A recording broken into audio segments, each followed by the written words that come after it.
সকলোতে এটা আৰম্ভণি থাকে। সূৰ্যৰ শিকাই বহুবল্কী যুৱতীৰ দৰে দিনটোক জগাই তোলা মুহূৰ্তটো লুকাই থাকে এটা আৰম্ভণি। উদাসী যুৱতীৰ দৰে বিষণ্ণ নিসংগ প্লেটফৰ্মৰ পৰা এৰিব খোজা ৰেলখনেও ঘোষণা কৰে এটা আৰম্ভণিৰ কথা।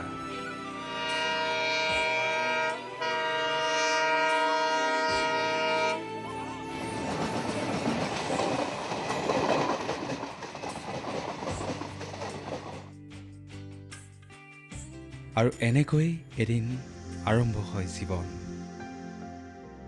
সকলোতে এটা আৰম্ভণি থাকে। উৎস থাকে বুৱতী নদীৰো, য'ৰ পৰা আৰম্ভণি ঘটে প্ৰবহমান জলধাৰাৰ।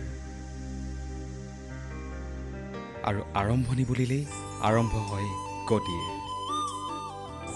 য'ত থমকি ৰোৱাটো মানা। গৈ থকা আৰু গৈ থকাই জীৱন। ৰৈ গ'লে শেষ, আৰু শেষ মানেই সকলো শেষ। অথচ শেষ হ'লেও সকলো শেষ নহয়। শেষৰ মুহূৰ্তটিৰ পৰাই আৰম্ভ হয় এটা নতুন আৰম্ভণিৰ।